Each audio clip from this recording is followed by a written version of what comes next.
Welcome to the VC3 News Update. I am Sinead Hackshaw with the top local news stories for today. This country Minister Dr. Ralph Gonsalves has indicated that since the year 2012, his administration has supplied technological devices to children at primary, secondary and post-secondary levels of education in the country. He did so whilst meeting with the High Commission for St. Vincent and the Grenadines to the United Kingdom of Great Britain and Northern Ireland. Dr. Gonsalves added that his administration will also be giving Chromebooks to students at the post-secondary level. I don't know what happened here since 2010 in St. Vincent and Grenadines. My government has given out laptops or other electronic devices on 3 separate occasions to primary, secondary, and post-secondary institutions. On three occasions. And now, for the 5th form and the first year in secondary in community college, we are giving out 3,200 Chromebooks. Those the experts would know what a Chromebook is. High quality stuff for these young people. He said that last year he officially took up the responsibility of post-secondary and tertiary education, with the government spending approximately the same amount of money on post-secondary and tertiary education as they are spending on the police service and the healthcare sector. In September, I took on the portfolio of post-secondary and secondary education, post-secondary and tertiary education. We are spending as much money on post-secondary as the community college and university education. We are spending as much on those 2 items, as we are spending on the police and as we are spending on the hospitals. And we are on target by 2030 to have on average 1 college or university graduate per household in St. Vincent and the Grenadines. Dr. Gonsalves indicated that this must be done as there is a need for trained personnel, and that is one of the reasons why his government carried out the education revolution, which began when they came to office in 2001. We have carried out an education revolution, and it continues, because that is the base. With all the infrastructure we're building and all the roads and bridges that we are building. And I could talk to you about those. We can't do it without our population being trained, young people.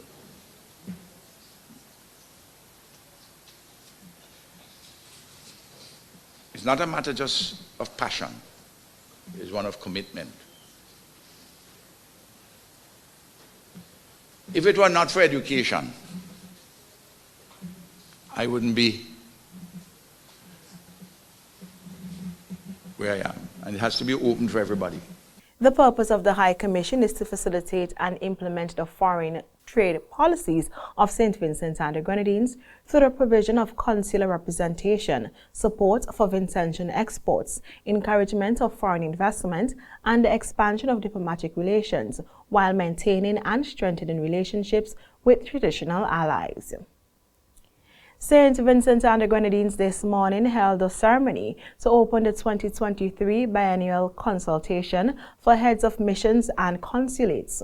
Minister Kissal Peters, who heads the Ministry of Foreign Affairs, noted that the consultation is used to assess the role of Vincentian foreign policy in addressing the challenges that are faced. We have prepared an exciting program allowing us to gather with our ministers, officials from the public service, as well as representatives from the non-governmental organizations. And together, we will be assessing the role of Vincentian foreign policy to address our challenges. Excellencies, as you are aware, the foreign policy thrust of St. Vincent and the Grenadines is dynamic in nature and is rooted in 3 fundamental pillars. They are an independent, pragmatic, and progressive foreign policy, adherence to the principles of international law, and solidarity and regionalism. The minister went on to add that the foreign policy of the Unity Labour Party administration has brought a number of benefits to the Vincentian public and the wider Caribbean region. The bold, principled, creative, pragmatic, and well-grounded foreign policy of the ULP government has propelled St. Vincent and the Grenadines to the heart of a number of prestigious international fora that have brought countless benefits to Vincentians and our Caribbean civilization. Therefore, the government of St. Vincent and the Grenadines continues to further utilize the instruments of our foreign policy and mature regionalism to ennoble the Vincentian people. The minister also went on to list a number of achievements that the government has received. For example, in October 2020, St. Vincent and the Grenadines assumed the presidency of the UN Security Council and served for a period of 2 years. In January 2023, St. Vincent and the Grenadines was elected as the pro tempore president of CELAC for a period of 1 year, and in December 2022, St. Vincent and the Grenadines contested one of the 7 UN General Assembly seats on the Peacebuilding Commission and is currently serving for the term 2023 to 2024. Additionally, St. Vincent and the Grenadines has held or is holding membership as well as chairmanship duties in relation to the following: membership in the World Heritage Committee from 2021 to 2025, chair of the Alliance of Small Island High-Level Political Multidimensional Vulnerability Index Task Force, the OAS Dr. Leo S. Rowe Fund, spokesperson for the L69 Group, Commonwealth Small States Advocacy Champion for Climate Action, the OECS Council of Trade Ministers, during which St. Vincent and the Grenadines served as the lead spokesperson on trade for the OECS during the 12th WTO Ministerial Conference in Geneva last year. And currently, St. Vincent and the Grenadines serves as the chair of CARICOM's Council for Trade and Economic Development, quoted.